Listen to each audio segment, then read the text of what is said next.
All right, so first of all, hello everybody. Let me get the proper introduction started.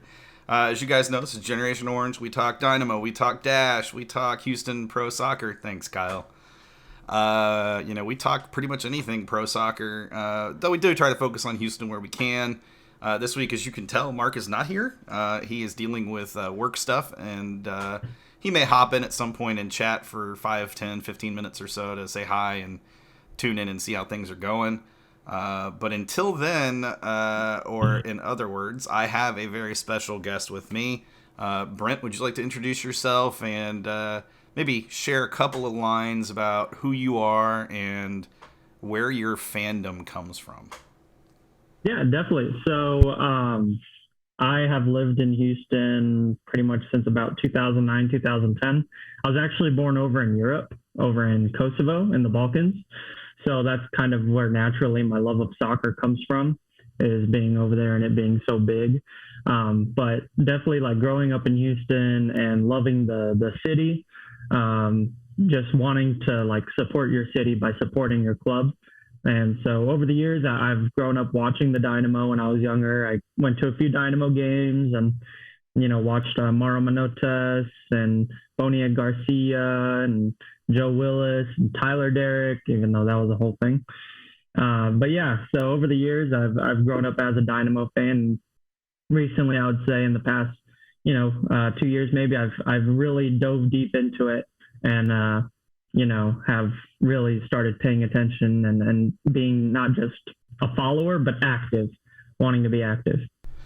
That's awesome, actually. I've said for a very long time that there's a real section of the fan base, I think in general, going back through like the worst years of the Dynamo era, where there are people that want to be active but haven't figured out a way to do that yet. And so I'm really pleased to kind of be able to leverage our platform a little bit to be able to offer people an opportunity to be active in different ways, maybe ways they wouldn't consider to jump out on their own, but give you kind of a platform to have your voice heard. Look, you're a fan just like us. We're fans. Mark and I will readily admit we are nothing more than fans. We're just fans that happen to have started up our own podcast and run with it. And we've been very fortunate and lucky to have individuals who have supported us the way that they have, and we look to give back as much as we can with that. We're also going to have a pretty great special guest even later. So that's right, two special guests in the same week, guys. It's 2-for-1 deal on the Generation Orange this week. But I'm really happy with how things are going right now. I know it's been a few weeks since we've had a show, but Brent stepping up means we get to have a show this week, so definitely show him some love. I don't know if you can see Twitch chat, Brent, but C. Sanford said he thinks he was standing next to you at the Austin game. And then he also notes that Gen Orange and the Surge are the gateway drugs. Yeah. And I got to join. I joined the Surge this season, and like it's absolutely been nothing but like love and just like it's been awesome, and it's been awesome to be a part of that community, and that's what helps you become active is when the people are welcoming, and it just pushes you to want to be a part of it. Absolutely, would 100% agreed. And I like Kyle's statement too. I feel that, Brent. I've been casual for the last decade. I've really dived in and tried to be active this season. And having worked with Kyle on some things that are not Dynamo related, I can say that he's definitely dove in head first in a lot of ways. And I will definitely echo the sentiment that the Surge is definitely a gateway drug. If you invest into the Surge, your time and energy, I promise you will get back tenfold in all sorts of different ways. There's a ton of opportunities in terms of we have people that video game throughout the week together. We have people that play D&D. I'm one of them. I'm actually a co-DM with Kyle, which is why I bring that up. We do that once a week, usually, sometime, maybe. And so we got a few people that participate in that. We've got people that go out and actually play either foot golf or try to play indoor soccer. We've got people that are in high school that are playing high school soccer. We've got people that are out playing intramural soccer. We've got people just all across the board that have joined the Surge, and that's really awesome. So if you have a chance, head over. If you haven't already, head over to wearethesurge.com. And trust me, you guys are. We're trying to keep that on the DL, but yeah, we do. No comment. That's what I'm supposed to say. What's up, Alan? Yeah, so if you haven't joined the Surge yet and you're a fan of the Houston Dynamo, Houston Dash, or just Houston soccer in general, even Dynados, hit up the Surge. Trust me, you will be all the better for it. And according to C, we even allow people from Louisiana. I haven't confirmed that yet, so I wouldn't. No, I'm just kidding. Definitely people from Louisiana. Even New Mexicans if they want to join. Oklahomans, that's a little different story. Southern Oklahoma is definitely not allowed. I'm just kidding. Yeah, guys, thanks for joining us in chat. Now for the fun part of the show where I get to go on a little bit of a rant of my own because I've been waiting for this for a while. And today marks the perfect day to do this. Look, I want to talk about companies and people that are out there changing their logos or profile pics or whatever to rep Pride for the month of June. Look, I get that it's this kind of in thing to do right now, but in no way does that actually indicate that you or your company are actually an ally for LGBTQIA+. If anything, changing your profile pic or logo or pasting your message of support on social media just sits here and tells everyone you care about the perception around yourself, your social media profile, or your brand. Changing your logo or profile pic in support of Pride Month looks cool, but why should you only be an ally or supporter of LGBTQIA+ for just this 1 month of the year? Are you really trying to say you aren't an ally those other 11 months of the year? I fully support Pride Month and what it stands for. I stand firmly behind all of those who've been demarginalized, bullied, or prejudiced in the past, and stand against, prejudiced against for being who they are. Sorry, I wrote this up because I didn't want to forget anything. I'm an ally, a supporter, and a friend to anyone, no matter who you really are or the injustices you have suffered. But let me be clear. That support does not exist only in the month of June. My support, my friendship, me being an ally, that is 365. Society on the whole has this whole virtue signaling tendency where the latest cause or issue needs our undivided attention until the next one comes along. It is sickening to me how quickly we see tragedies like Uvalde happen and immediately jump onto social media to show our support, add on our special ribbons for social media profile pics or whatever, and wave our various virtue signal flags around. I wonder how many of us actually still support Ukraine actively.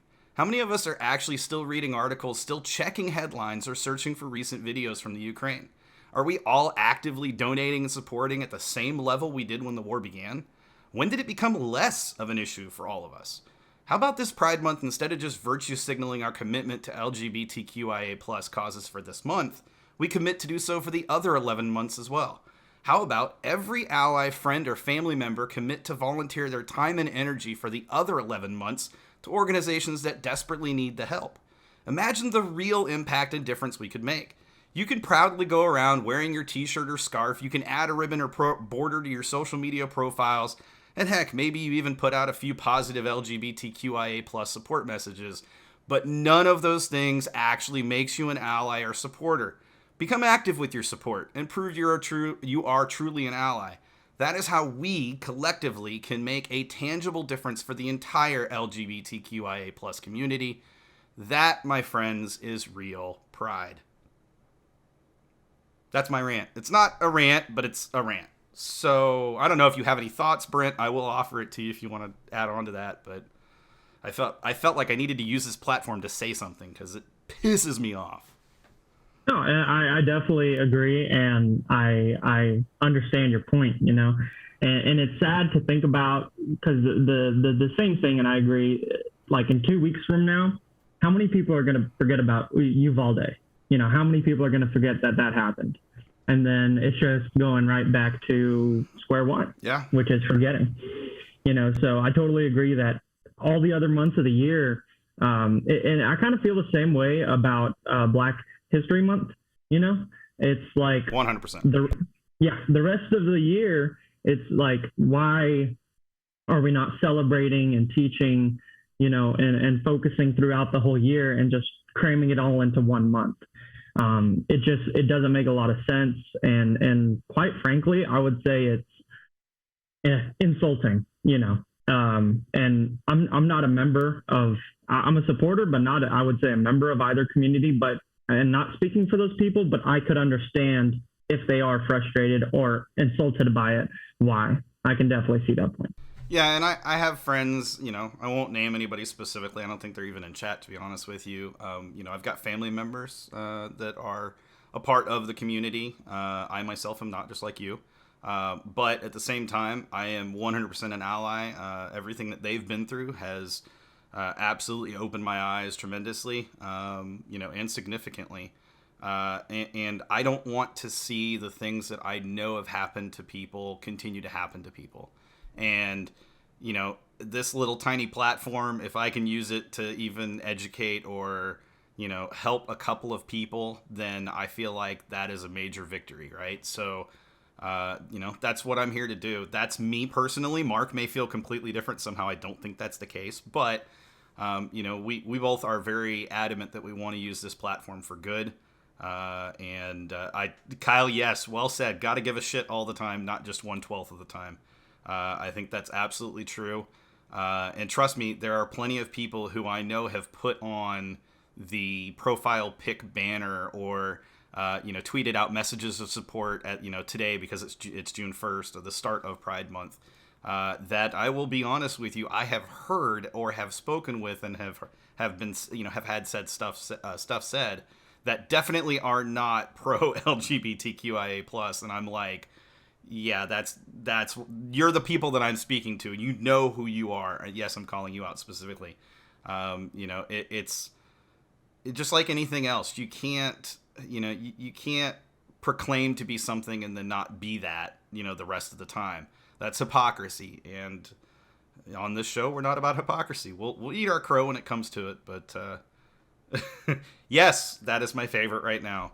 I love gay people, or I have a gay friend, or I have a gay family member, or I have an LGBTQIA+ friend or family member, so I can't be anti-gay, and then proceeds to go and vote for the anti-trans bill. Yes, 100% absolutely, or goes to vote for anti-trans, anti-trans politicians, or people that support anti-trans bills, or etc. The same thing, extends to gun control. I don't want to get into that debate here and now, but look, there's so much, absolutely so much that we as supporters and allies can do. And first and foremost, it just starts by us being supportive all year long. Much love, Robin. Much love. And so I'm going to say that. Absolutely just say that, to the day I die. And, I don't care who knows it. That's just how it's going to be. Anyways, with that being said, and no, I didn't intend this transition to be the way that it's about to be, but it's going to be really funny and kind of awkward. Let's talk Houston Dash. And people who understand why that's funny and awkward will laugh. So Houston Dash, they're actually playing to start the season incredibly well right now. They have, excuse me, they have 2 wins on the season. That doesn't sound great when you're talking about, 5 or 6, I think, games that they've played so far. But both of their wins have been on the road. They have yet to actually win at home. Robin will correct me, I'm sure, if I'm wrong on that. Mela may too, if they even realize it. But they won this past week, or 2 weekends ago, on the road against Portland Thorns. They came home and played against North Carolina Courage this weekend on Saturday, and they drew. Ended up in a draw, 1-1 draw. But the reason why that was such a huge result was because they came back from being down 1-0. So they actually conceded the first goal of the match. I think that was sometime in the 20th or 30th minute. And then they proceeded shortly before halftime, less than 2 to 3 minutes left in halftime. Came towards the supporters in 115 Hustletown, as it were, and actually scored the goal for the Dash. It was Rachel Daly, who they were celebrating for her 100th win anyway, or 100th appearance in a Dash uniform, and also in WSL, because she's only ever played for the Dash. Yeah, it was such a big result to see them come back being down 1-0, and they looked like they were kind of in control for, good portions of that match. I wouldn't say the whole thing, but definitely played pretty well. Again, I do want to mention, it's kind of annoying to me a little bit that they have yet to win at home, but hey, good news, they have 2 more matches coming up at home. They've got a match this Friday at home against Orlando Pride, and then 6 days after that. Nope, not 6 days. My math is off.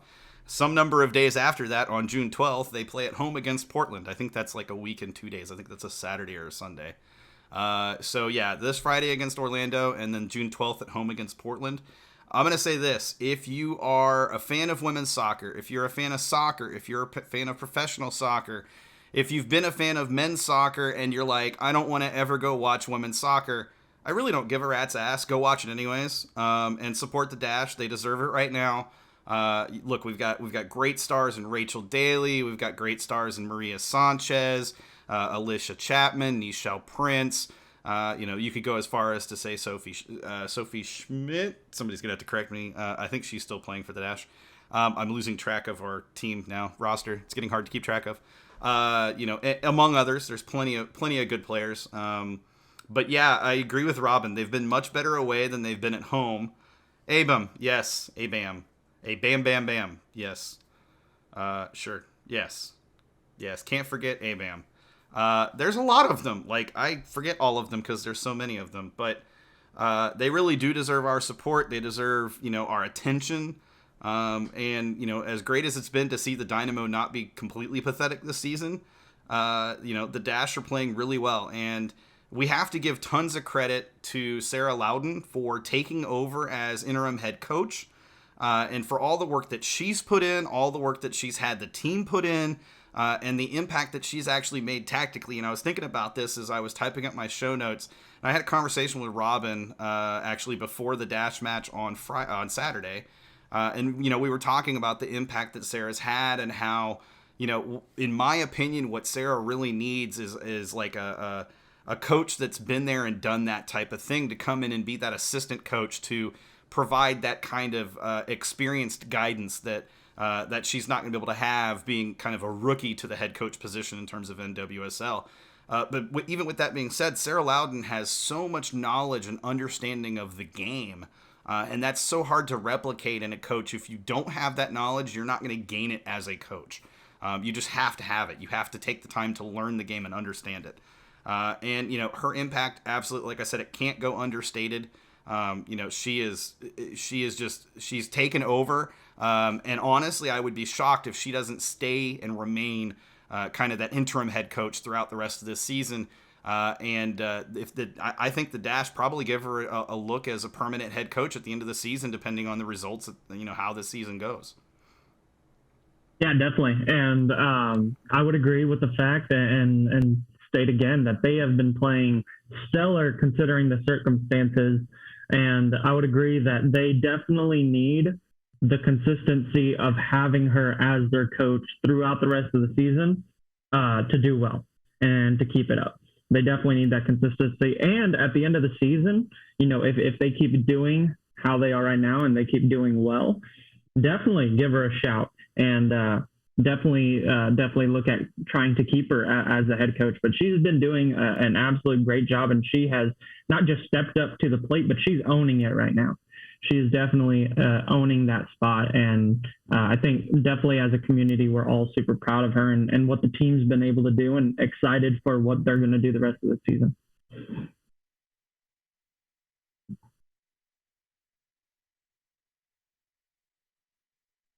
Sorry, not intending to have dead air, but it's really hard to type really fast. One other thing I want to add, of course, is, we all know that at this point, the Houston Dash, essentially as far as leadership goes, belongs to Rachel Daly first and foremost. Rachel Daly is that team's leader.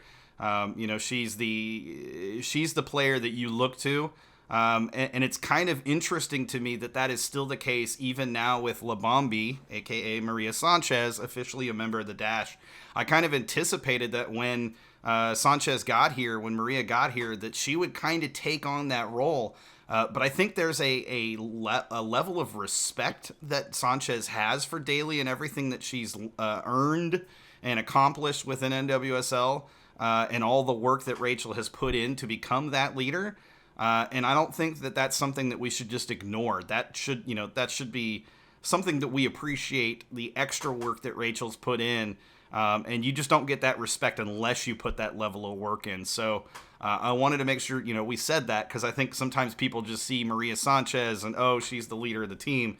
No, it's actually Rachel Daly first and foremost. And then, Maria Sanchez, not terribly far behind her, but a little bit behind her. just in terms of kind of the leadership pecking order almost in a way. But yeah, that was a lot of fun on Saturday to watch that match live in person. And if you get a chance and you go to a Dash match, come over and hang out in 115 with Hustletown, or you can always go to 137 and hang out with Bayou City Republic. And I'm sure they'll welcome you with open arms, just like we would in Hustletown in 115. And we do have drums on both sides, which is lots of fun. With that being said, how about we talk some Dynamo? The real reason you're here, Brent. Let's be honest. The real reason you're here. So we are at the international break, and I don't know about you, but I'm really glad we are.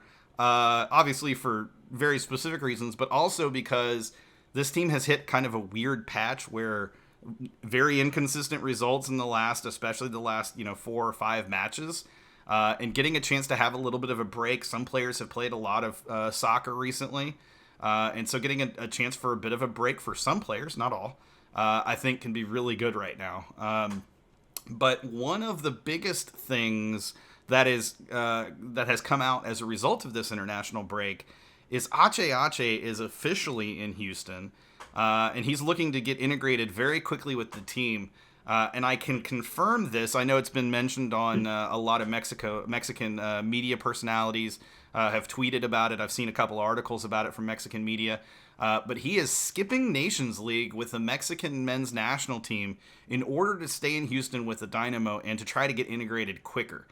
And to me, there is no greater testament to how much he has bought into what Pat and Paolo and Asher are doing, and Ted, I guess, even to some extent, than that right there. The fact that he's willing to forego Nations League, which he probably genuinely doesn't care too much about, in order to stay in Houston with his team.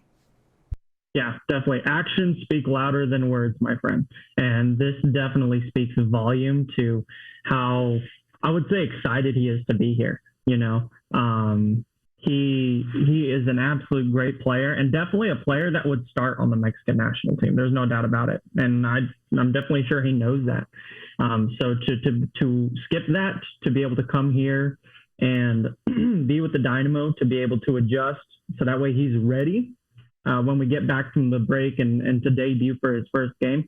It's exciting, and it's exciting as a fan to know that, and I'm sure it's just very nice as a team to be able to know that this guy is coming here because he wants to be here. He wants to play. He wants to show up, and it doesn't spell to the fact that this is a retirement league or whatnot. This guy's here to play. This guy, he's here to play some of his top level soccer, and it's very exciting as a fan. Yeah, I hope that it also speaks to his teammates that not just his dedication and his commitment to this, but the fact that he expects to come in and play, and that he expects everybody else to have this same level of commitment, right? Like, you don't get a player, the caliber of an Ache, and then just have them come in and sit on the bench for 5 matches.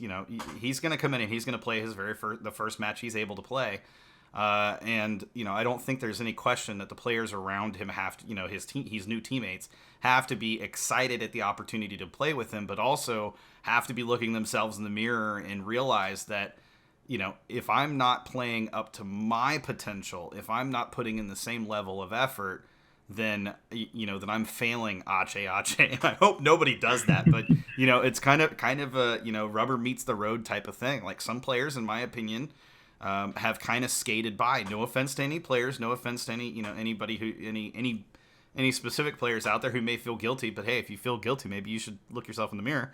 But some players, it feels like to some extent, have kind of skated by to start this season, and I'm sure they're putting in the effort during practice and some other things as well. But, if you're not seeing it in the pitch on game day, then to me, that signals that there's something missing. So, yeah, and I think Robin says it really well, too. Ache is going to hold players accountable more than they're accustomed to being held accountable.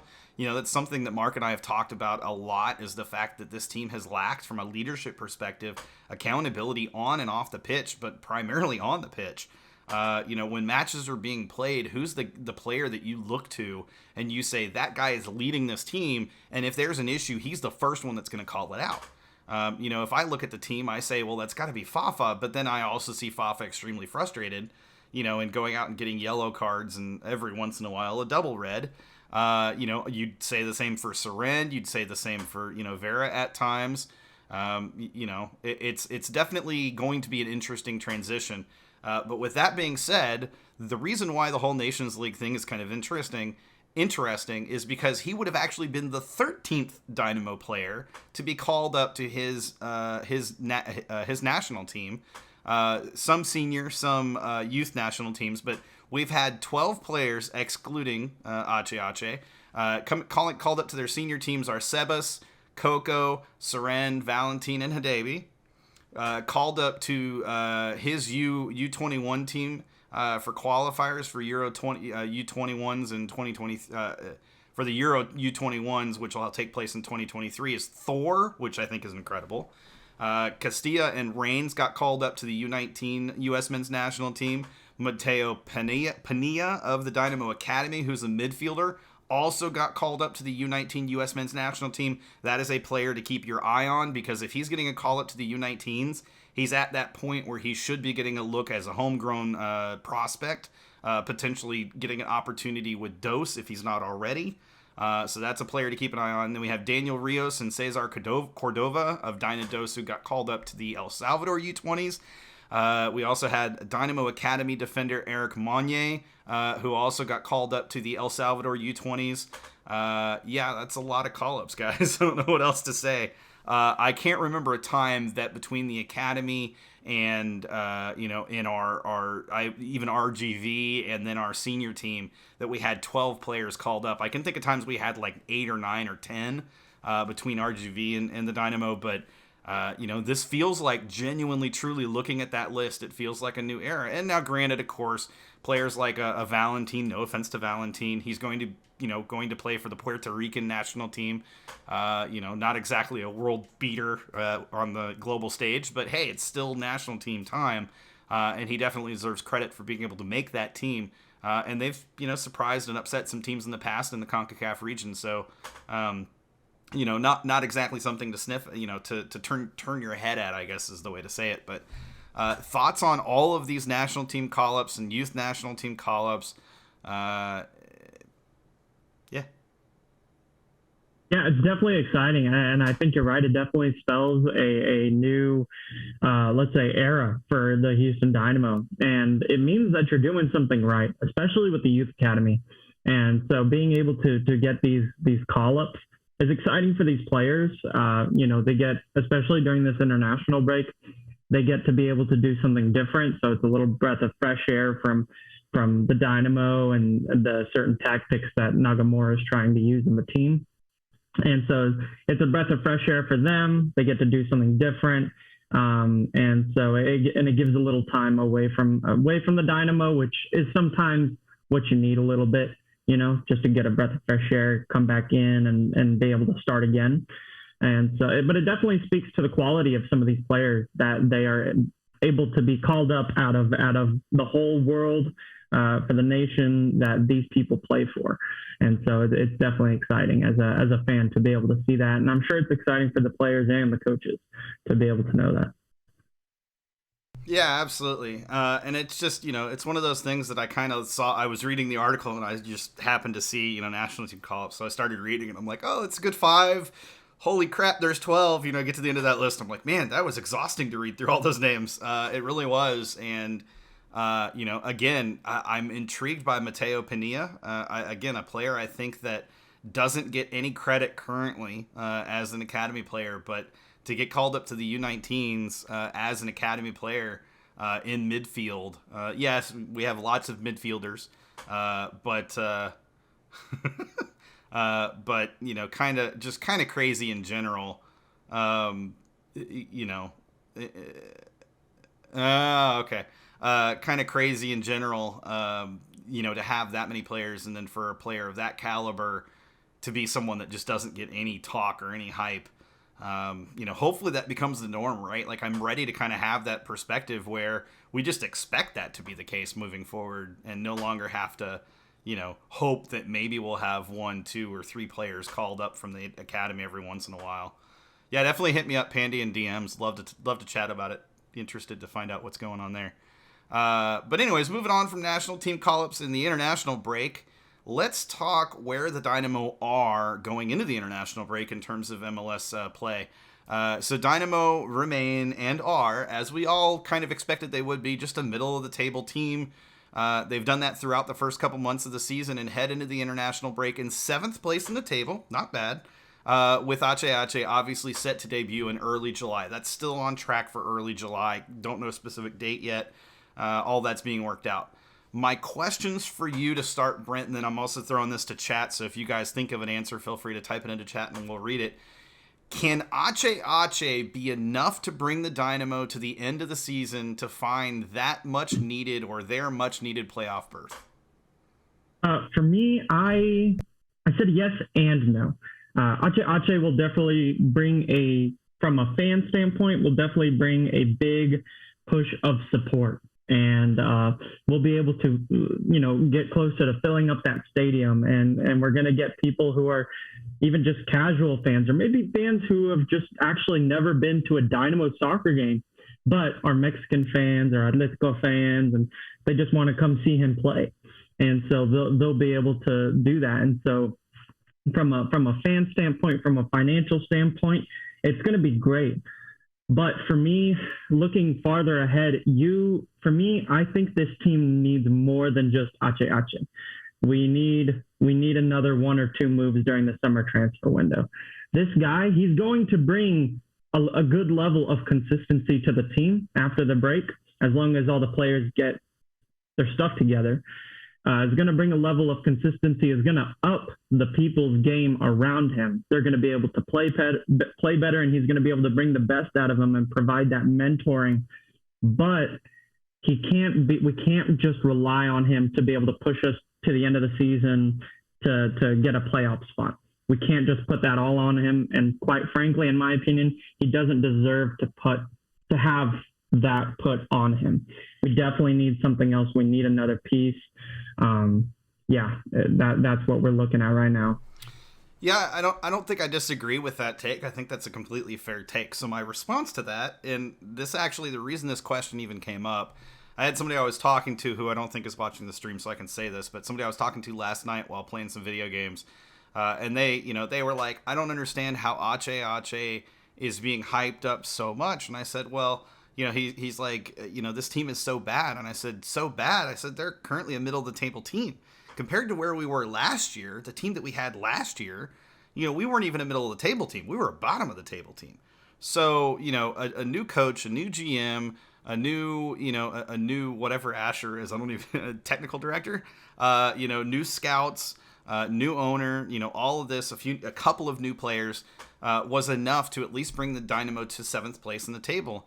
And, we're not suffering, in my opinion, currently, those same doldrums that we experienced during the summer of the last 5 to 7 seasons, where we would hit the summer and just never win. At least we've won in the summer now. We can officially say that. And I think there is still plenty of growth opportunity. So a team that's in 7th place, Ache gets here, they're not going to get worse with Ache in the lineup. They're going to get better. So if they're already at the playoff line, if they're already right at that position and they get better, then theoretically, just by the process of elimination, they're going to improve. If they improve to 6th place, that's still playoffs. That's good enough to bring us to playoffs. To your point, it does not need to fall solely on Ache's shoulders. That's going to bring me to my next question, which you did kind of answer, but let me ask this. Do we expect another move in the summer window besides Ache? We should expect another move. And I, as a fan and as a fan base, I think we would be disappointed if we didn't see another move, because I believe, while I didn't really pay attention too much during the Matt Jordan years and the past few years, but I know there were definitely some fans who were frustrated with not spending money, with not bringing in players. or at least not bringing in quality players. And so I think if we didn't do anything during the summer transfer window, I think I wouldn't say that it automatically means like, oh, we're screwed, or, oh, this GM needs to go.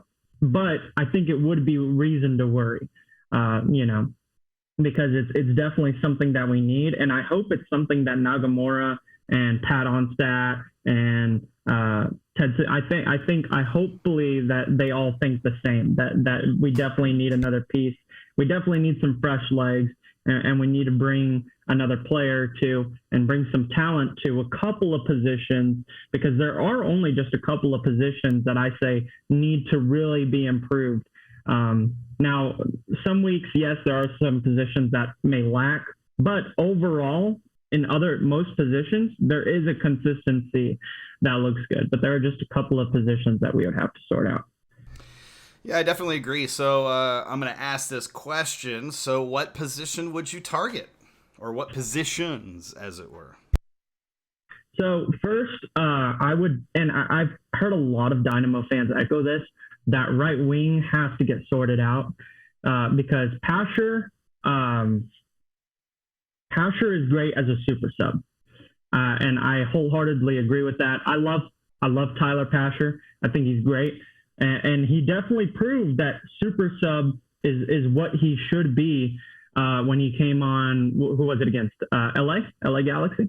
Yeah, against the LA Galaxy. Yeah, and he proved that. He came on, he added more flair to the game. He had a good game, and he scored, and it was awesome. And so, and obviously, to everyone's, I guess, not surprise, Baird hasn't been great. Baird has just not proven himself. He did get that goal recently in the U.S. Open Cup, but, I mean, in all the other matches he started in, came in as a sub, he hasn't been it. And, as a lot of people say, with as much as we're paying for him and as much as we're paying this guy, he's just not bringing the quality that we expect from someone we pay that much for. So that right wing is definitely something we should be looking at to replace, because Sebas needs the service. He needs someone to be able to service him the ball. But we also need wingers who can score, not just service, but can also take the ball and be able to score. And another position, and I'm not sure a lot of people will agree with me, but I don't think Fafa has looked that great this season. I know he was a great player last season, but so far this season, Fafa just, for me, hasn't been cutting it. He hasn't really looked that great. I believe he has 2 goals this season, but even with him playing with Sebas and him being able to deliver the ball to him, I just haven't seen it from Fafa Picault. And so Rodriguez can't play that left side. I don't think Darwin should play that left side. Even if he could, I don't think he should. So the wingers are definitely spots we should be looking at. Midfield, we're stacked. Strikers, Ulfarsson just got his goal. Thor just got his goal. So he broke his duck. So hopefully he's going to... And we saw last game where he was able to create some more chances. And so he's definitely looking more confident. Hopefully we see that confidence after the break as well. And so we're fine there. We're fine on the defense. And we got Steve Clark. So I think really we're just looking for those wingers who can help service Sebas and be able to put some goals in the back of the net. I think it was interesting to see that when we lined up against LA Galaxy, the left winger was actually Thor. And I thought he played marvelously.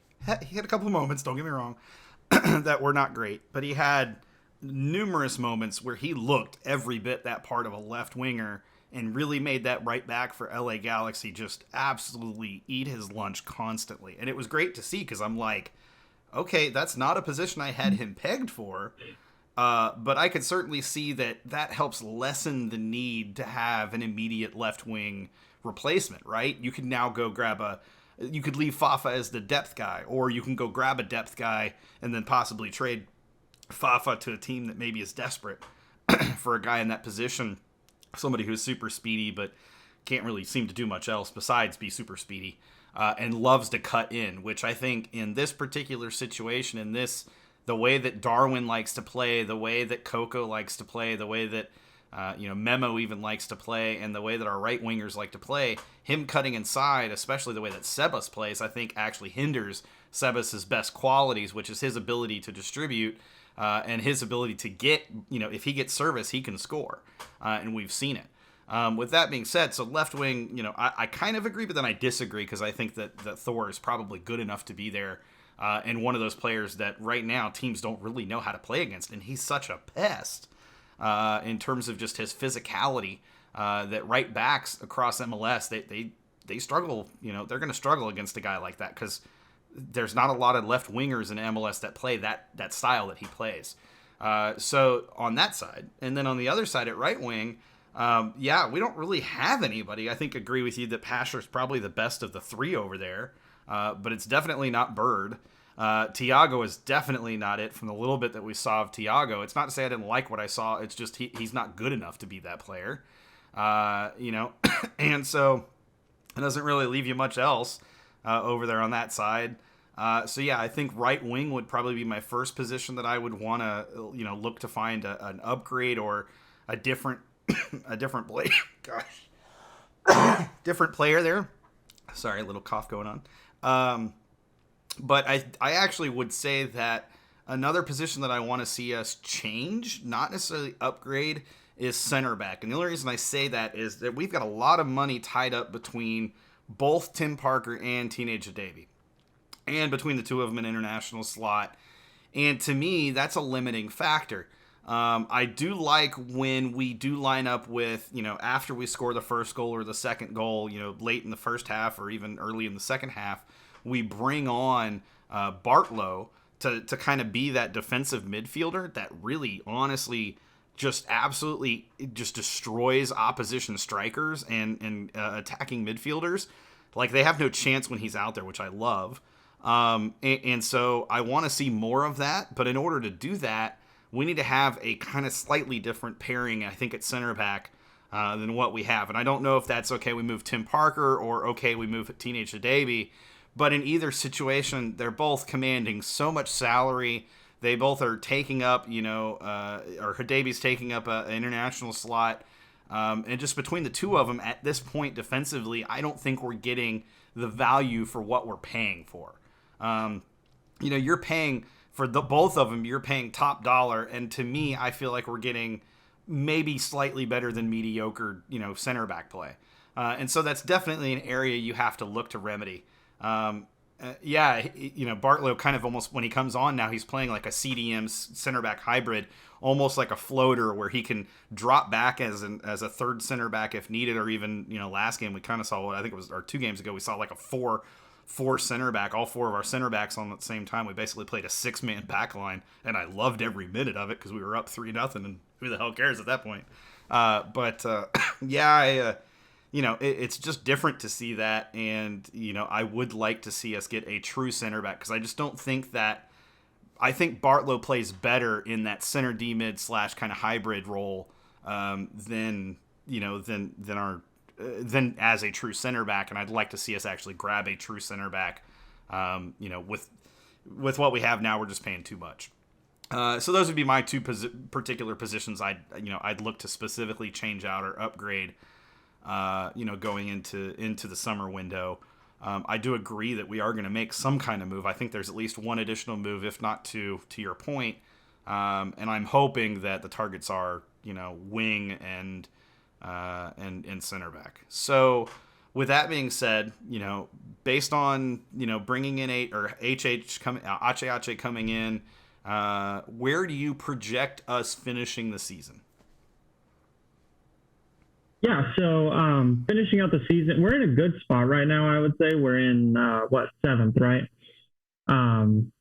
Granted, we make a couple of moves in the summer transfer window. Even if we didn't, we can still contend for the playoffs. But I think adding another piece or 2 pieces would definitely solidify that. We can definitely make the playoffs, but we have to fight for it. We've been, especially in the last few games, like you said, we've been really inconsistent. And so if we can just nail down consistency and being able to game in and game out, be able to play a consistent game and get consistent results, we can definitely contend for the playoffs, and it's definitely not a far reach. But we still have to remember that we have a team like Seattle, who are right below us, who we should definitely expect are going to, they are creeping up, and we should definitely expect them to make the playoffs. And we also have, I think, two other teams right now tied with us on points. So it's not like it's not going to be easy. You've got other teams who are just as good and in the past have been a lot better than us, that we are going to have to fight for this playoff spot. And so, like I said, as long as we make the right move and we can nail down the consistency and Nagamura, he's still trying to, you can tell with the lineups from game to game, it's also a rotation thing, but it's also, we're trying to figure out what really works.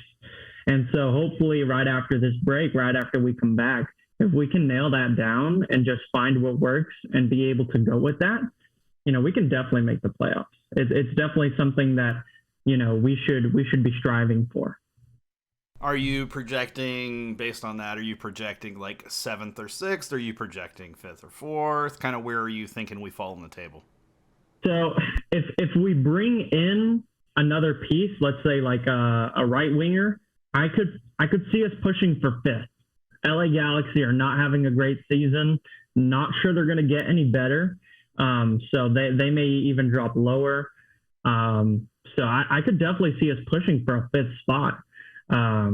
But even with just Hector Herrera, I think it's definitely, and I don't want to say for sure, but we definitely have a very good chance at making a 6th or 7th spot. Yeah, I think that's fair. That's actually right around where I have the Dynamo finishing, based off bringing in Ache and my expectation of 1 or 2 more moves. I think if it's just Ache and we don't make an additional summer move, then yeah, I'm in agreement with you, probably right at 7th. Trying our best to hold on to that slot, I think, for the rest of the season. If we do make those 2 additional moves, I could see us slide up as far as 5th, potentially 4th, although I think that's a bit of a stretch, but you just never know. It's MLS and anything can happen. But we've got to focus on our matches and our results and go out and win the games that we can win, and not try to get ourselves too far out of position so that we remain right there, or hey, above the line if we can. And staying above the line as consistently as possible will definitely be helpful. Yeah, I agree with you, though. I think this team, as currently constructed with our current coach and the kind of the tactical approach he's taking, I don't think there's any reason to think we can't make playoffs. Will we? Yeah, I do definitely think that we certainly could make playoffs. C. Sanford asks, and I decided I would answer this: any more noise from the Linus rumors, or is that all done and dusted? I think the fact that there's not any more noise around it right now should tell you that maybe there's more to it than people think. A lot of times when a player is, especially coming to MLS, unless it's a super big name player, those rumors tend to get quiet for shortly before the window, and then as things start to really ramp up, they'll start to get noisier. So I would say, look and expect for after the international break to see some more comments around it, if it's actually going to happen. If it's not, then I don't think we'll hear anything. And then Kenny says the thing to remember is that Seattle is outside the playoff picture, currently in last place. You have to imagine they're due for a comeback. I think that's true to some extent, but I also think you have to remember that they've played a lot of matches with all the CCL that they had to play in order to win CCL. Hats off to them for winning. And, it's easy to just say, oh, well, they're Seattle, they're going to come back and they're going to have a great season. But I think that level of intensity over the course of the first half of the season is going to take a toll. I don't think they're going to miss the playoffs necessarily, but I do think they're not going to be anything higher than a 6th or 7th seed, which is kind of scary come playoffs time, because they're that team that no matter where they sit will probably have a great playoff run. So we want to try to get, if we can, higher in the table wherever we can. With that being said, we've discussed, Mark and I have discussed this repeatedly previously, but with what we know right now, do you think we are more likely to change formation when Ache gets integrated into the team? I'm not sure we'll see a formation change, but I mean, as we all can expect and should expect, there's going to be I'm trying to figure out who we're gonna have where. I think we'll end up seeing the same formation, maybe just flipping around whether we have the single defensive midfielder with two center midfields, or an attacking midfielder with two center mids or two DMs. I think we've gone back and forth from depending on the game, but it's definitely going to be a game of trying to figure out who should be where, who is going to service us where the best, and how. Yeah, I think there is going to be a formation change. I don't think it's going to be substantial, but I could see where we go to a two kind of center mid, no true defensive mid formation. I could also see us go with kind of Ethan Bartlow to start right in front of the center backs in that kind of floater killer role with Ache and Coco above him as kind of those deep lying playmakers in the center of the pitch. What that gives us is the advantage of allowing our outside backs to push up into the attack, because you still have 3, 4, 5 defenders depending on the situation. Coco and Ache, they're not the best defenders, but they're more than quality enough to be able to mark a guy making a run through the midfield. And if we're honest, the matches we've struggled the most have been because we haven't had control of the midfield. We've been dominated in the midfield, and you have to think that Ache coming in and pairing up with Coco is going to improve this midfield and at least make it more difficult for opposition to just have control of the midfield up and down the field. Like I said, I think there's a formation change, two kind of center mids with an actual D mid behind him. And other than that, I really don't kind of know how the front is going to line up. You have to think it's still kind of a 4-3-3. It's just a deeper 3 triangle there. But that's going to put more pressure on Sebas and the left winger and right winger, whoever those players end up being, to be able to receive the ball on the run and be able to make and create for themselves, because Coco and Ache are going to be deeper lying playmakers. They're not going to be pushing high into the attack unless the opportunity arises. So it's going to be a little bit less attack oriented, but I don't think that's the worst thing in the world at this point. I've seen a couple of people say that, they expect a formation change. I definitely agree. Like I said, I definitely agree with that. But with that being said, we've got 5 minutes until 8:30, and I had mentioned earlier that we were going to have a special guest join us, and I don't mean just Brent.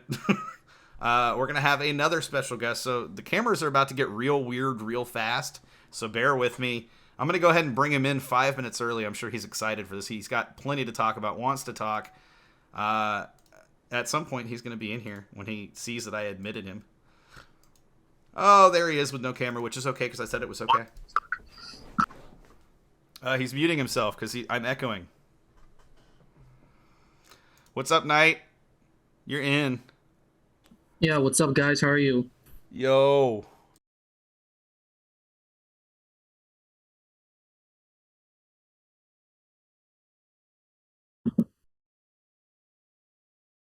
How's it going, man? Yeah, I'm doing good. Great.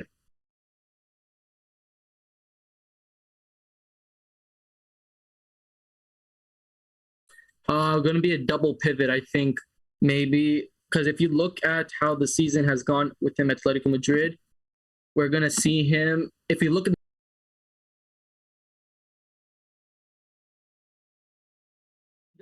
he doesn't start matches. He was never relied upon, even last season, like last season. And because of the injuries that we had, he was forced to play. Simeone started him. He played in a double pivot with Kondogbia and Hector Herrera and himself. So with that, he's not able to play in a single pivot because he's prone to mistakes when he gets on the ball. But it's probably not going to be that. It's not going to be that when he comes to the MLS, because it's a whole different league. It's probably not as intense as the Champions League or La Liga. So I expect a double pivot so that he can either pair with Vera or Coco. But I expect Vera, or he could we can continue playing the same formation as we are, and he can drop back as a third center back because he's not a player to go up the field, and he can just take that spot of Vera. Absolutely. I am still tweaking things because, man, I did not have time to do this before. There we go. It's beautiful. It's beautiful. Yeah, it's beautiful. All right. Let me see. I've got notes somewhere in here. I've got notes. Oh, man. No, he's not shy. He just doesn't have a camera to use. That's what I'm going to say. You and I have been talking offline about something in particular that I thought we'd bring up. Brent may feel left out on this one, but that's okay. I don't know. Brent, do you play FIFA by any chance on any consoles or PC? I do. Yeah. You do? Oh, look at that. Perfect. Then this will be a great conversation. So you were mentioning to me, Knight, that you had found an add-on or a mod that adds a bunch of extra content to the game for PC, including some extra leagues, teams, players, player visuals as well, like the faces. One of those competitions that's added is the actual U.S. Open Cup. You want to talk about that just a little bit? Yeah, so basically, PC, you can have a bunch of mods on there. They're created by people that play the game. So one of them is it's called the EEP mod, European Expansion Patch, and it's a free mod you can download if you're on PC. I recommend it because most popular free mod right now is Pfeiffer, and he hasn't released a new patch for the game that covers the new updates. So I looked around, I found this mod, and it was really good. He adds new faces. The banners are more realistic. Licensing the new teams, and like the Italian teams, they add the Russian Premier League. In career mode, add the FIFA Club World Cup on there. Also, they added some new competitions. Also licensed like the cup competitions. So it will not just be like a name, just like a German Cup or something. It will actually be the actual name of the tournament. And yeah, they added new faces. They're actually also new young talents as well in the game. And yeah, it looks like way better. Like it doesn't look like weird, because if you look at the new gen, there's like a big gap, but this like kind of closes the gap a little bit. It doesn't look like that blurry or that, you know what I'm saying? Yeah. It's higher quality, higher resolution. Yeah. Yeah. And it looks more licensed as well. So that's something that the PS5 or the Xbox doesn't have. Yeah, it's a shame that you can't run like mods or add-ons on consoles. Hey, hashtag PC Master Race for those watching. But it is. I've taken a look at the add-on. I haven't added it yet, but I have taken a look at it, and it was just so much to read through. It took me like 15 minutes to literally just read through all the extra stuff that they have and that they can add. Plus, they have a bunch of additional European competitions, including the Europa Conference League, I think is what they call it, which was kind of cool to see that they've got that they were able to add that in. And just a lot of other, again, extra licensed teams and extra licensed players and things like that, badges, just a whole slew of things. So real quick, you want to give a shout out to the link, since I don't have it offhand, where they can go find it. If you search up EEP mod on your Google, you'll find the link. There's the download. They also have a tutorial on their YouTube channel. So if you don't know how to install it and extract the file, you can look at that. That's how I did it. I had to look at it, watch the video, and download like a certain app that can extract files. So yeah, everything's in the video. I 100% recommend it. There's also a Discord server if you have any troubleshooting. So yeah, I recommend it. And we'll definitely be sharing that out on Twitter here in a little while after the show ends. But yeah, when Knight brought it up to me, I was like, oh man, that's really cool. Now I've got to add it to my game, which means I'm going to be restarting at some point my Dynamo season, where I move them into the Championship League, see how that goes, and try to get them into the Premier League, because that is how I roll. With that being said, you and I had talked about some different things that you wanted to talk about. First and foremost, attendance outlook for Texas Darby coming up very soon in July. How are you feeling about the attendance? Do you think it's going to be a sellout? Is it going to be anywhere close to a sellout? And Brent, I'm going to throw this over to you after Knight gives his answer. I think we'll get a sellout. Especially, I think that the city of Houston is able to host a sellout crowd. We've done it 2 years ago against the LA Galaxy for the home opener. So I expect a sellout for this match, as I've heard people on group chats saying that the regular price tickets have been sold, and the ones that are on there right now are resale tickets. That's what I've been told.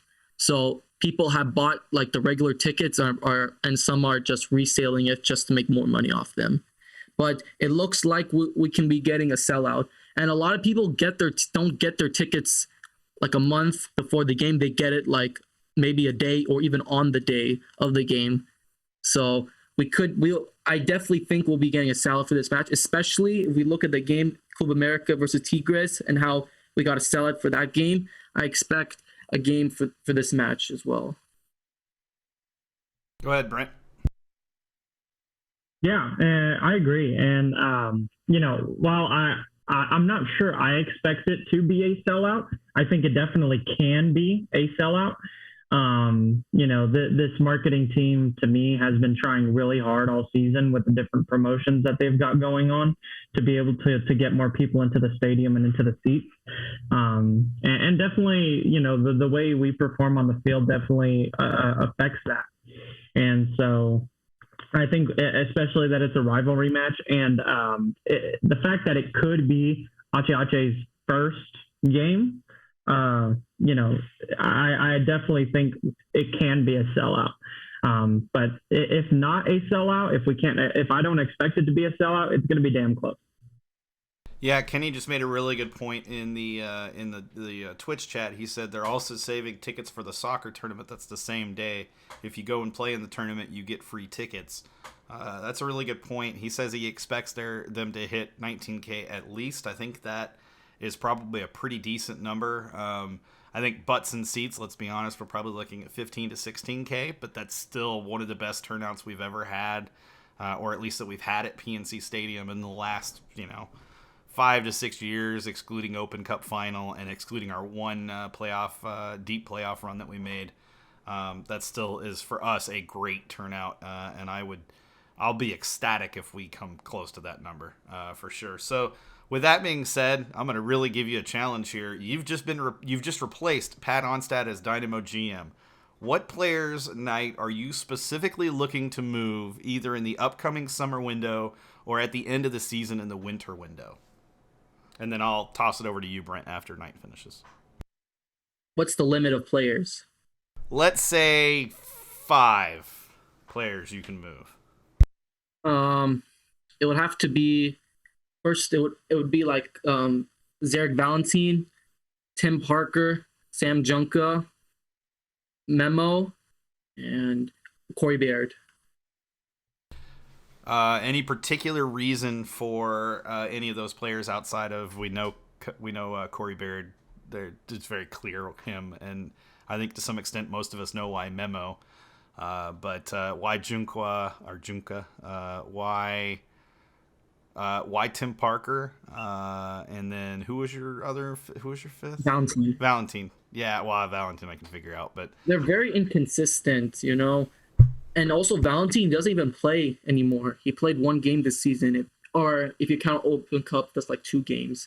So he's not even being Paolo's. It's clear that he's not in Paolo's plans either. So he's probably going to be looking to move him on. Also, we need to strengthen that left back position because I don't think Lundqvist is going to be the clear solution. But Sam Junka definitely needs to be replaced. He's also inconsistent as well, even though he had a good game against, I believe, was it SKC or was it I think it was SKC we played. So they're very inconsistent. So that's why I think that they need to be moved on, because we need players that are able to give a level that is consistent throughout the season. They might have a good game like Memo. He had like a few good games this season, but he's also had very terrible games as well, where he's like missed sitters and like can't pass the ball. And so at the end of the day, players can have good games, but it's also about whether they can keep that consistency throughout the season. Brent? So my list is a little bit different. I started with writing down Hadabi, Baird, Fafa, Valentine, and Tiago. Those are my five. Hadabi, like you said earlier, he takes up that international spot. And for me, between him and Tim Parker, they're kind of on the same level. They've both been just above average, I would say. And so the only difference is I'm not exactly sure how much the money difference is as far as how much they make, but Hadabi does take the international slot up. So that's why I would give up Hadabi. Baird, we all know why. Fafa, like I said, he just hasn't been performing this season. And so I wouldn't mind trading him off to another team. Maybe not during the summer transfer window, but depending on how the rest of the season goes, maybe in the winter. Valentine, I agree. And then Tiago, we just haven't seen much from him at all. So I wouldn't mind seeing him go in the summer transfer window. But I would say the one I would disagree with from Knight would be Memo. I would say at least keep him for the rest of the season. I could see you letting him go in the winter transfer window, but he didn't start off the season so great. But, I mean, at least the last few games, he's actually gotten better.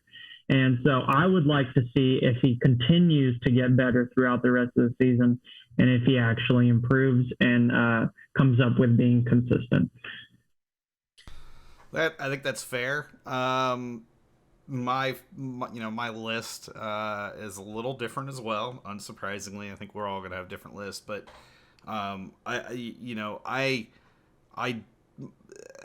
clear for me. I agree with Hadabi. I do think that is again, I mentioned it's a position we're spending a lot of money on, $2.2 million, if I'm not mistaken, between the two players, just in salary. His transfer fee was not super high, but it was still enough to add extra to make him a DP, and he's taking up an international slot. And I feel like you factor in all three of those, and that's a player that just needs to move on, needs to be given a chance to go elsewhere, to free up those things for other players, opportunities. I think other than that, I would have to say Memo, so I'll agree with that one. And the reason I would say Memo, and again, this for me would be a winner transfer or a winner, end of the season, let him go type of thing, or try to find a home for him elsewhere. But I agree that he has started to improve the last couple of matches, but he's had these up and down swings, and he is very much the epitome of an inconsistent player. And inconsistency is the death knell of a midfielder or a striker, a player who plays an attack. And there are just times in matches where it feels like Memo is just completely out of sync with the rest of the team. He's out of sync with the attack. He's not in the right position defensively. Whatever it is, and it usually leads to a counterattack chance at goal. We saw it clearly at least once against RSL. We've seen it in other matches as well. It's not to say he's a bad player. I mean, he's the best homegrown we've had currently to date. But I think that is not a good enough reason to keep him around. With that being said, my third player would actually be Corey Bird for obvious reasons. I just think he costs too much money. He cost us too much money to bring in.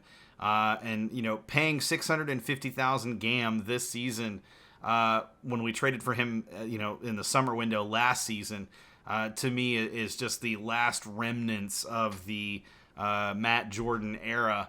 And it needs to be dealt with, and it needs to be gone, because he's not producing nearly enough to warrant what we've paid for him. And it's time that we, it's time that we find a player in that position that really is that, the proper caliber to represent this team and this club on the wing. With that said, that's three players, if I'm not mistaken. That's four players. Three players. I don't agree with Valentine, because I think you need that veteran presence, and he's won an MLS Cup. I don't agree with Sam Junqua, because I think of his age. I think he still has room to improve, and I think he can adapt to what Paolo wants to do.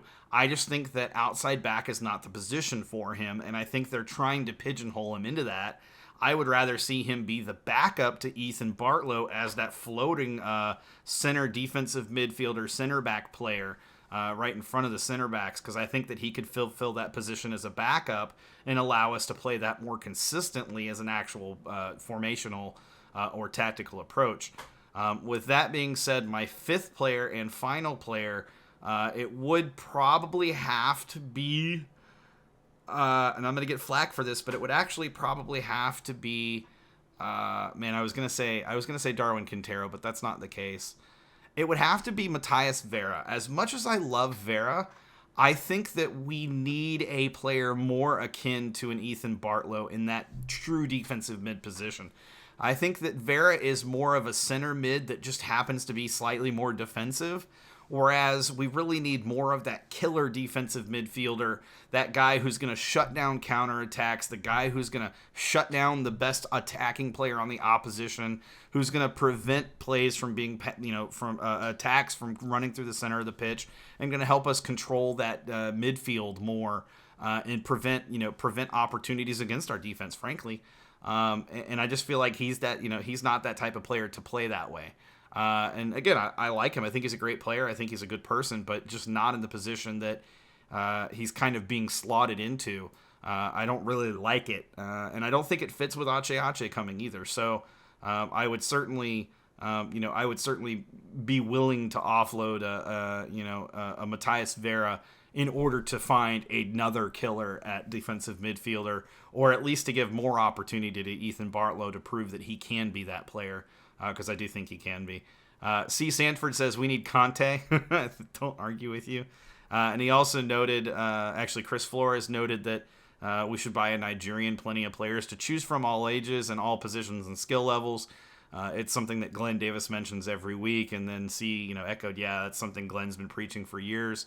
I agree with y'all, to be honest, but it is one of those situations where you also want to be careful to use your international slots very carefully to maximize the value that is there.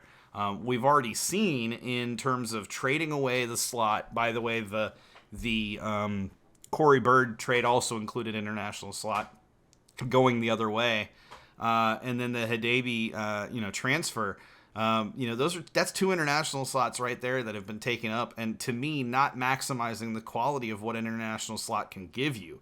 If you're looking for a player who epitomizes how you can leverage and maximize the international roster slot, look no further than a Sebas Ferreira. Yes, his transfer fee was monstrous for us at the time. It still didn't compare even remotely close to what we paid for Ache, or not transfer fee wise, but just in terms of salary.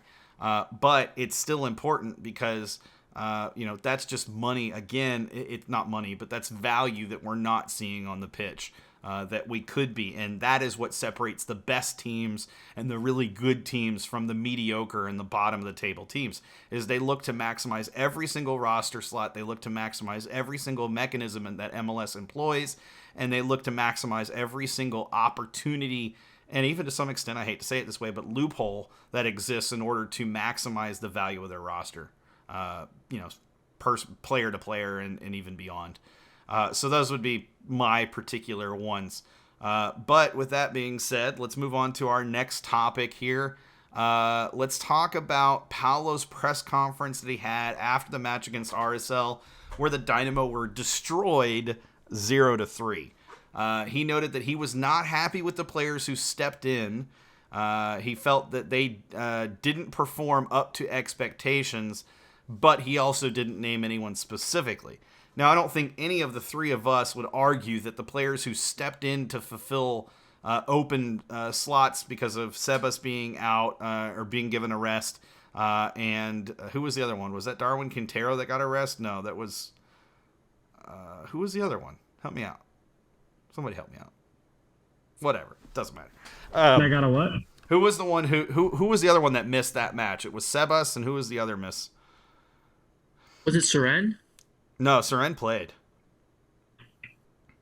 I don't remember who the other. We were missing somebody else in the roster, game day roster. It doesn't really matter. But we definitely felt the lack of Sebas on the pitch for sure, without a doubt.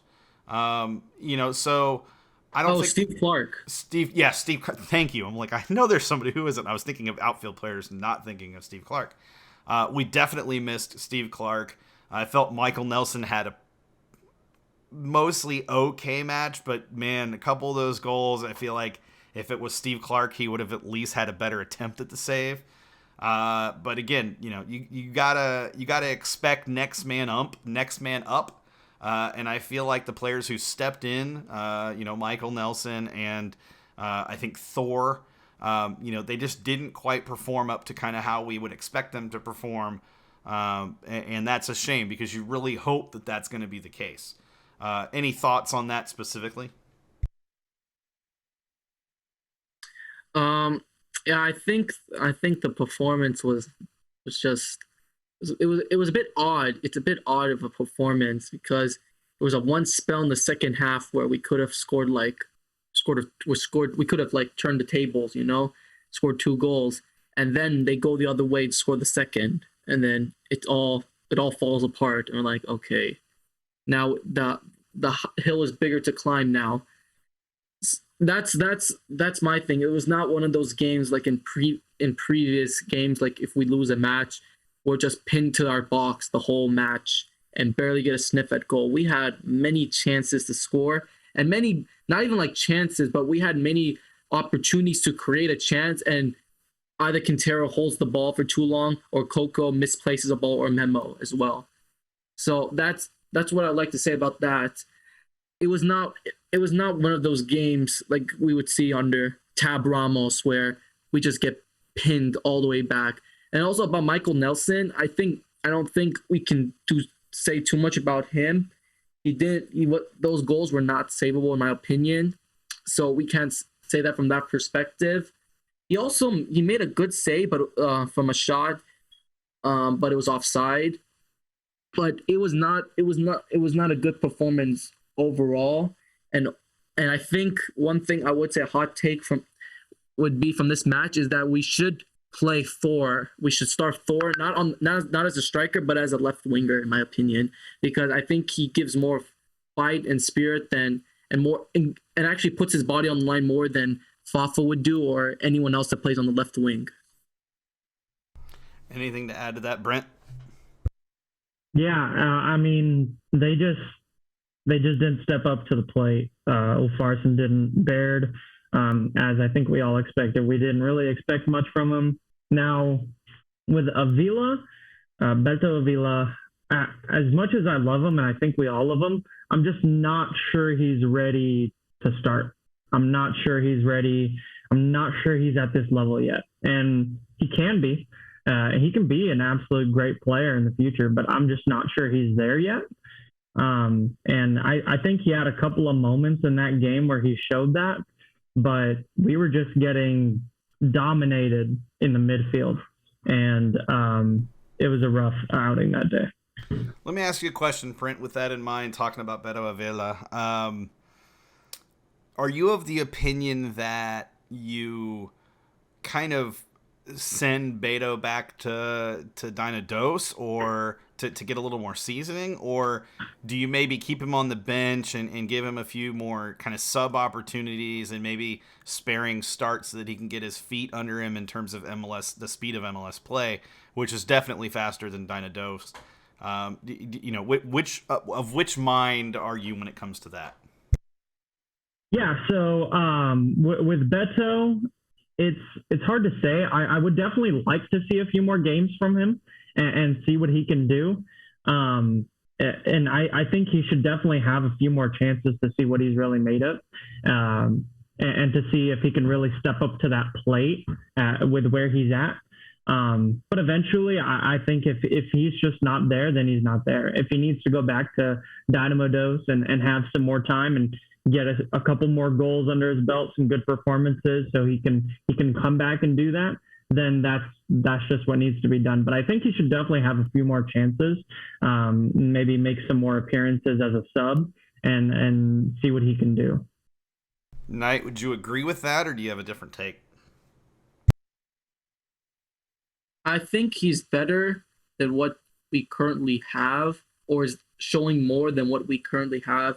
Would that be Corey Baird, or maybe Pasha when he starts as well.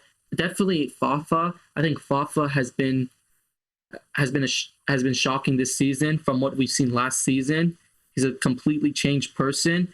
So I feel like when you have these experienced players or senior players who are not performing, and then you look at the bench, and then you see some more experienced players or senior players, and they're not performing either, then I would rather get the young players in, get them involved, start them or bring them on instead of those inexperienced players that we know they're not going to perform.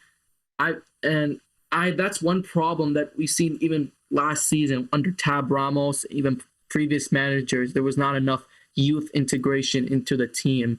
That's something that Paulo has done more, and something that even the best clubs in the world do. They integrate youth into their team. They get them to play senior matches at a younger level. That was something that Tab didn't do, even though he came from a youth team, and he didn't do that. And that was something that fans didn't really point out that much.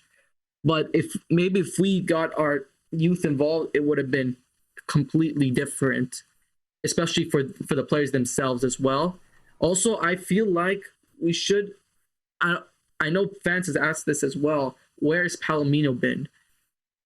I feel like he's the player from Dynamo that deserves senior minutes more than Beto or Ndoye or any other player or Brooklyn Reigns.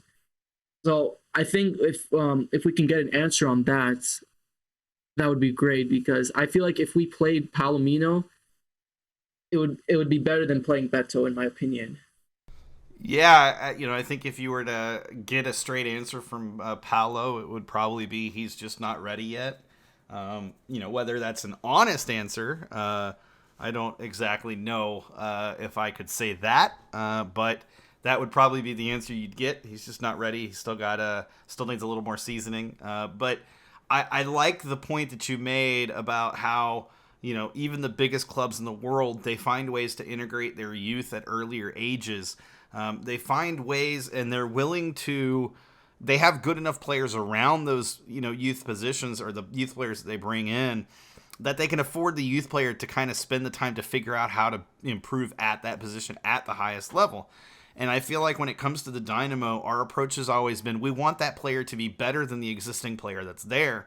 And the problem is without MLS time, they're not going to get better than the player that's already there. That's just not going to happen. You can't play or understand and read the game at the MLS speed and MLS level if you're not being given the opportunity to play at the MLS level and against MLS players.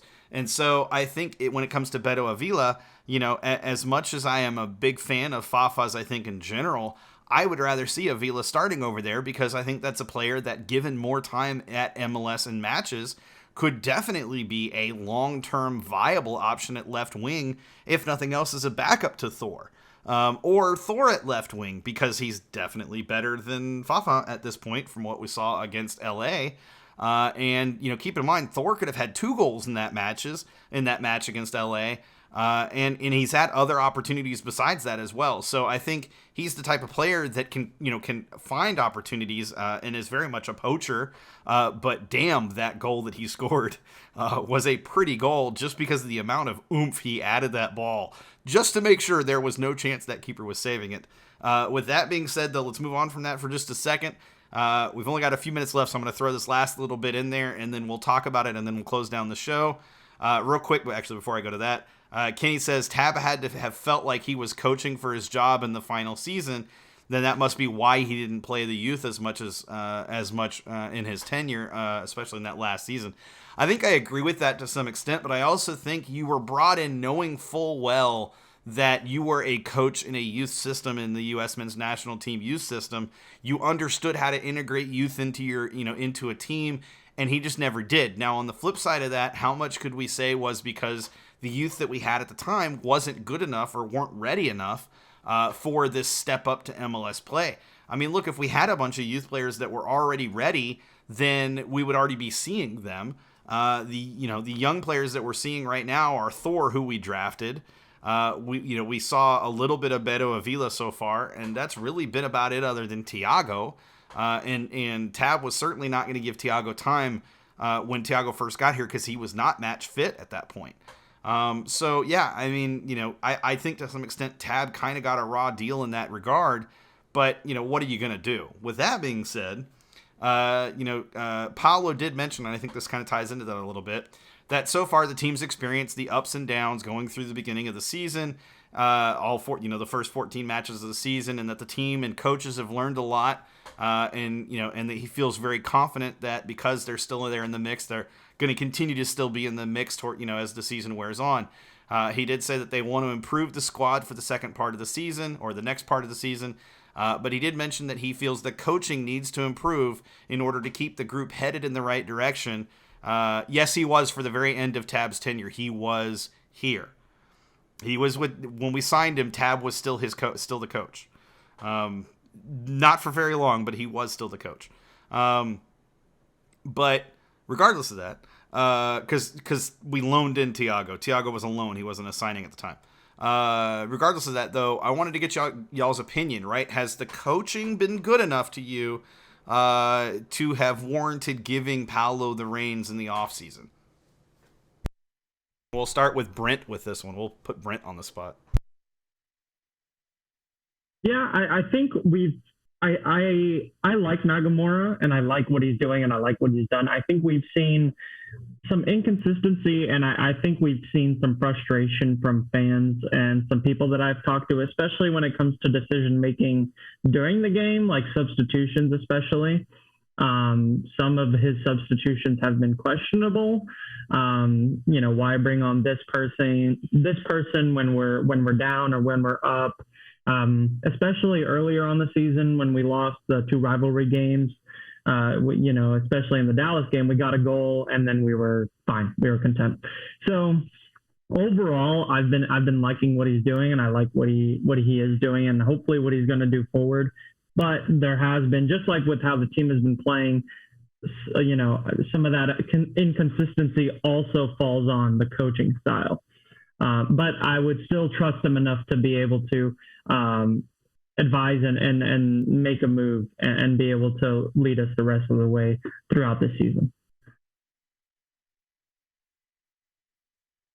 All right. What about you, Knight? Like how I feel about Paulo. It's not that I'm not supportive of him. It's just that I'm a big skeptic of him. Like, in my opinion, as a fan of any club, when the manager comes in, I don't have to give him my full backing at that moment, especially because he's not an experienced manager. He's a rookie manager, and that's something that Dynamo fans are the ones that we were just mentioning that have been complaining about Paulo. They've been tired of seeing Tab Ramos, inexperienced managers, come in and not doing good. They wanted an experienced manager come in to take over Tab Ramos. That's why people were very upset when we didn't get Jaime Lozano. It's not like, oh, they don't like Paulo or anything. It's just that we need experience in the team, a manager that has done it all.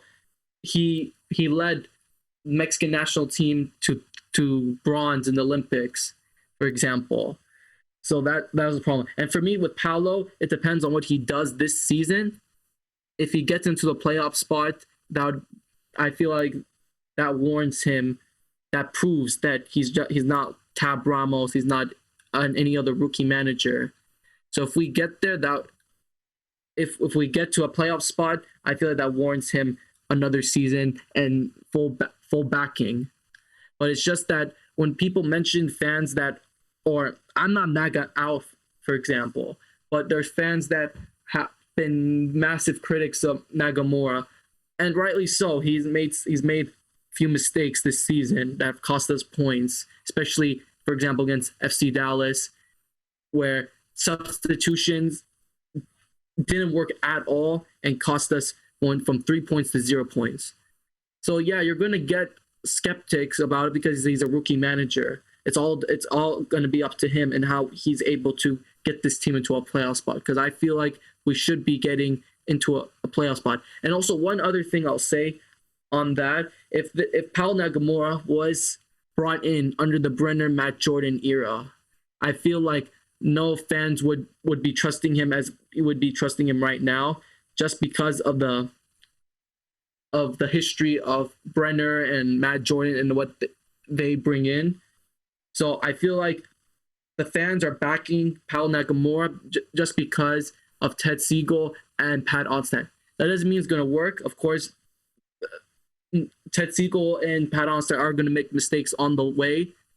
So we'll just have to see what he's able to do onto the rest of the season. Because I'm not gonna call him out or anything until the season is finished and where we stand at the end of the season. Yeah, I agree. I think that Paolo has proven that he's at least adaptable, given the players that he has access to, the talent that he's got. I think when was the last time we really felt strongly about the looking at like the LA Galaxy match and how dominant we were in that match. There's a lot of positivity around the team, I think, in general. And it's not all players. I think a good portion of it has to be attributed to the time that Paolo has put in. And was it a move that got the fans excited? No, absolutely not. Not a household name necessarily in terms of coaching circles. Definitely didn't have coaching pedigree, as it were. But he's been a guy that's come in and he's gotten so far the job done to the expectation that was placed before him. If at the end of the season we are still in 7th or 6th place, then he's succeeded at his job, I think, for the season, regardless of who we bring in. And I think that's you have to say that's job well done and probably deserving of another season or 2 or 3 even at that point. And again, I like the tactical changes and the approaches he's taken. And how many teams in MLS play with when they get up a goal or 2 goals. They bring on a center back to play defensive midfielder as a floater in front of their center backs. And I just love that. How many have brought on 4 center backs to defend a lead with outside backs? I mean, Paolo's not afraid to try new things and pull out all the stops to get the win or secure the win. And to me, that's the mark of a good coach, a coach that understands that every result matters, no matter who it's against, no matter if it's at home or on the road, that you go out and you try to win every match, period, end of story, no matter who your competition is. So with that being said, though, guys, hey, thanks for joining me. Any final parting thoughts or words of wisdom or opinions that you want to share? We'll start with Knight, and then I'll toss it over to you, Brent. What was said, I think we had a good conversation today. Thanks for having me on. You can follow me on 977K on Twitter. You can check out. I also talk on the post-match Twitter Spaces on Dynalytics. So if you want to get my post-match thoughts, you'll find me there as well. But yeah, thanks for having me on. I enjoyed the conversation. I think we had a very fruitful conversation. For sure. Thanks for hopping on. We do appreciate it, Knight. And I threw up your Twitter link in the chat there. So if anybody still happens to be watching, I know Kenny is, feel free to give Knight a follow if you're not already. Definitely someone worth following. Plenty of Dynamo thoughts and opinions out there. And definitely some really good ones too. So worth following. And Brent, that'll bring me to you. Any other closing thoughts or things? And then of course, shout out your Twitter and any other socials you want to share. Yeah, it's been super fun being on the show, and so I hope one day I get to come back because it's been a real blast. And so my Twitter handle is going to be BrentMeyer04. And so let's grow from this last loss. Let's enjoy the international break, like the players. Watch the U.S. play, some of our other teams, but let's come back with a fiery passion, and let's show up. And let's hope the team does the same. Thank you guys for having me on. Yeah, for sure. Brent, thanks for stepping in when Mark was not able. Guys, keep an eye on Twitter. Keep an eye on Discord.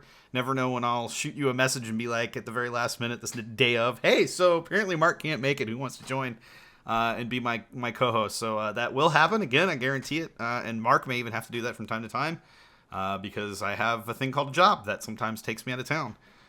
With that being said, again, guys, seriously, thanks for joining. Do appreciate it. Appreciate your thoughts and opinions. Thanks everybody in chat for joining us. We do appreciate it. And I'm sure these guys echo that sentiment as well. You know what? Have a great week and hold it down for double H's. Ache, ache. Hold it down.